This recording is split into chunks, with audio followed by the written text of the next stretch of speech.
എൻ്റെ ഏറെക്കാലത്തെ സ്വപ്നമായിരുന്നു YouTube channel എന്ന് പറയുന്ന ആ ഒരു വലിയ സ്വപ്നം ഞാൻ ഒടുവിൽ ഇനി എന്തായാലും ഇനി മുന്നോട്ട് വെക്കുന്നില്ല. ലൈക്ക് കുറേ ഫാക്ടേഴ്സ് ഉണ്ടായിരുന്നു. ഞാനിങ്ങനെ സ്റ്റാർട്ട് ചെയ്യാതിരിക്കാൻ വേണ്ടിയിട്ട് ഒരുപാട് ഫാക്ടേഴ്സ് ഉണ്ടായിരുന്നു. പക്ഷേ ഇനി അതൊന്നും വേണ്ട, എന്തായാലും തുടങ്ങിയേ പറ്റി. എനിക്കിനി കൂടുതൽ റിഗ്രറ്റ് അടിക്കാൻ വയ്യ. കാരണം എൻ്റെ ഉള്ളിലുള്ള ഒരു ആഗ്രഹത്തെ ഞാനിങ്ങനെ പ്രൊക്രാസ്റ്റിനേറ്റ് ചെയ്ത് ഇങ്ങനെ വെച്ചുകൊണ്ടിരിക്കുന്നു. അതിൽ ഒരു അർത്ഥമില്ലാന്ന് മനസ്സിലായപ്പം ലൈക്ക് അറ്റ്ലീസ്റ്റ് ഞാൻ സ്റ്റാർട്ട് ചെയ്യണം എന്നുള്ളൊരു സ്ട്രോങ് അർജ് എനിക്ക് വന്നപ്പോഴത്തേക്ക് ഞാൻ സ്റ്റാർട്ട് ചെയ്തതാണ്. ഇന്നലെ രാത്രി പേര് തീരുമാനിച്ചു. ഇന്ന് എന്തായാലും തുടങ്ങി. ലൈക്ക് ഭയങ്കര ക്വിക്ക് ആക്ഷൻ ആയിരുന്നു. കുറേ മാസമായിട്ട് ഇങ്ങനെ കുറേ പേരൊക്കെ ഇങ്ങനെ ഇൻസ്റ്റയിൽ സ്റ്റോറി ഇട്ട് ഇതാണോ നല്ലത് അതാണോ നല്ലത്. ഇനി എല്ലാവരുടെയും ഇഷ്ടമൊക്കെ നോക്കി ഒരു പേര് കണ്ടുപിടിക്കാമെന്ന് പറഞ്ഞ് നിന്ന് കഴിഞ്ഞാൽ എൻ്റെ ജീവിതത്തിൽ യൂട്യൂബ് ചാനൽ തുടങ്ങാൻ പോകുന്നില്ല എന്നുള്ളത് എനിക്ക് മനസ്സിലായി.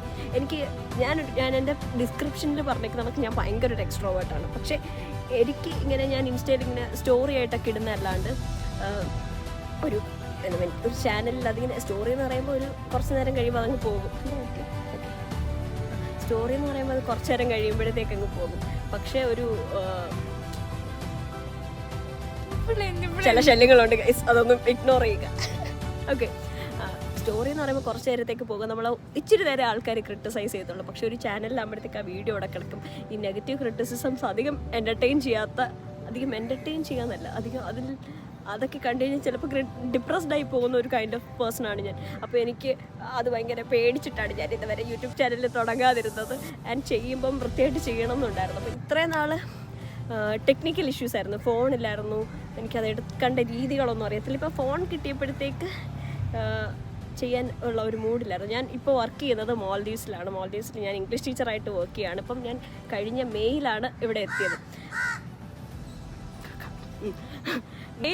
എത്തിയത്. അപ്പോൾ അന്ന് ഞാൻ ഇവിടെ വരുമ്പോഴത്തേക്ക് എനിക്ക് അങ്ങനെ ഒരു ഫ്രണ്ട്ഷിപ്പ്, അങ്ങനെ ഫ്രണ്ട്സായിട്ടോ ആരും തന്നെ എനിക്ക് ഒരു കൂട്ടും ഇല്ലായിരുന്നു. എൻ്റെ ഇവിടുത്തെ ഒരു യങ്ങസ്റ്റ് എക്സ്പാട്രിയേറ്റ് സിവിൽ സർവൻ്റ് ആയിട്ടാണ്, ടീച്ചറായിട്ടാണ് ഞാൻ വരുന്നത്. അപ്പം ആരും കൂട്ടില്ലാത്തതിൻ്റെയൊക്കെ ഒരു ഭയങ്കര വിഷമമൊക്കെ ഉണ്ടായിരുന്നു. അങ്ങനെ ഞാൻ കുറച്ച് കാലം ഭയങ്കര ഡിപ്രസ്ഡ് ആയിരുന്നു. തിരിച്ചു പോയാലോ എന്നൊക്കെ ആലോചിക്കുക. അപ്പോൾ ഐലൻഡ് ലൈഫ് എന്ന് പറയുമ്പോഴത്തേക്കും എന്താണ്, നമ്മൾ മാൽദീവ്സ് എന്ന് കാണുമ്പോൾ നമ്മളിങ്ങനെ വീഡിയോസിലൊക്കെ കാണുന്നത് മാത്രമല്ല, കാണാൻ ഭയങ്കര ഭംഗിയാണ്. പക്ഷേ ഇവിടെ ഇപ്പോൾ ഞാൻ നിൽക്കുന്ന ഐലൻഡ് എന്ന് പറയുമ്പോൾ കുറച്ച് അത്ര അണ്ടർ ഡെവലപ്ഡ് എന്ന് പറയാൻ പറ്റത്തില്ല, ഡെവലപ്ഡ് ആണ്. പക്ഷേ അങ്ങ് ആകെ ഒരു 1.4 കിലോമീറ്ററാണ് ഇതിൻ്റെ ലെങ്ത്ത്. അതിൻ്റെ അനുസരിച്ച് കുറച്ച് വിട്ട് അത്രയൊക്കെ ഉള്ളൂ. വളരെ ഒരു 500 ഫാമിലി, 500 ഉണ്ടാവും മൊത്തത്തിൽ 800 ആൾക്കാർ, എക്സ്പാട്രിയേറ്റ്സ് ഉൾപ്പെടെ മൊത്തത്തിൽ 800 പേര് മാത്രമുള്ള ഒരു ഐലൻഡിലാണ്. അപ്പോൾ അങ്ങനെ വരുമ്പോഴത്തേക്ക് ഇവിടുത്തെ ലിമിറ്റഡ് റിസോഴ്സസ് വെച്ചിട്ടാണ് നമ്മൾ ജീവിക്കുന്നത്. ആകെ 4 കടയുണ്ട്. 4 കടയെന്ന് പറയുമ്പം നമ്മുടെ നാട്ടിലെ കണക്ക് സൂപ്പർ മാർക്കറ്റ്, ഒരു നോർമൽ സൂപ്പർ മാർക്കറ്റിൻ്റെ സൈസ് പോലും ഇല്ല. നമ്മുടെ ബേസിക് നീഡ്സ് നമുക്ക് സർവൈവ് ചെയ്താൽ പറ്റുന്ന രീതിയിലുള്ള സാധനങ്ങൾ മാത്രമുള്ളൂ. അപ്പം നമ്മളിങ്ങനെ ഷോപ്പിങ്ങും മോൾ ലൈഫും, ലൈക്ക് ഇപ്പോൾ ബാക്കി എല്ലാ യൂട്യൂബേഴ്സിനെ നോക്കിക്കഴിഞ്ഞാൽ അവർ മോളിൽ പോകുന്ന വീഡിയോ അല്ലെങ്കിൽ ഷോപ്പിംഗ് വ്ളോഗ്, മറ്റേ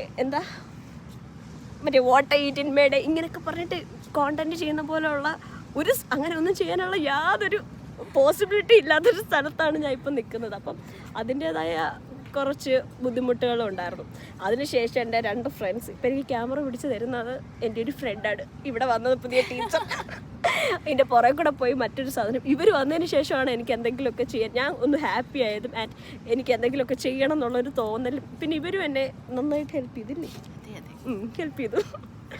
സ്റ്റാൻഡിന് പകരം ഒരു കുട്ടിയുടെ കൈയാണ് ഇപ്പം എൻ്റെ ഈ ത്യാഗം സഹിച്ച് എനിക്ക് വേണ്ടി ഇത് ചെയ്തുകൊണ്ടിരിക്കുന്നത്. എൻ്റെ ബാക്കിലൊക്കെ ആ ബാക്ക് കാണിച്ചൂടെ?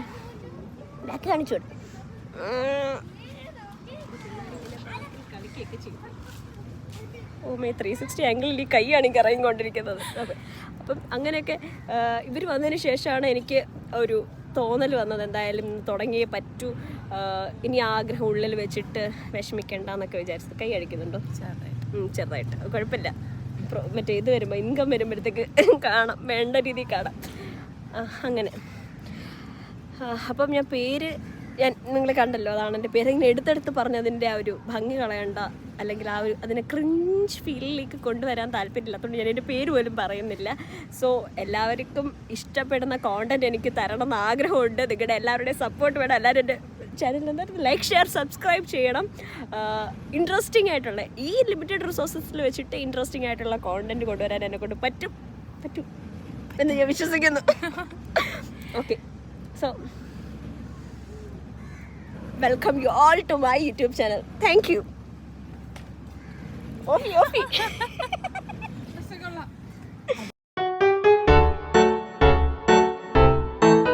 എൻ്റെ യൂട്യൂബ് ചാനൽ ഇൻട്രോ വീഡിയോ എടുക്കാനായിട്ട് പോവാണ്. പോകുന്നതും വീഡിയോ എടുക്കുന്നത് ഞാനാണെങ്കിൽ പ്രിപ്പറേഷൻ വേറെ 2 പേരാ ചെയ്തത്. കാണിച്ചില്ല. ആരുടെ യൂട്യൂബ് ചാനല്? ആരുടെ യൂട്യൂബ് ചാനലാ? എന്റെ യൂട്യൂബ് ചാനലിന്റെ പേരെന്താ? നമ്മൾ എങ്ങനെയാ തുടങ്ങാൻ പോകുന്നത്? യൂട്യൂബ് ചാനലിന്റെ പേരെന്താ? ഇത് മാത്രമാ. Oh my God. കിച്ചണ് മാത്രം ഇവിടെ നമ്മുടെ യൂട്യൂബ് ചാനലിന്റെ പേരെന്താ?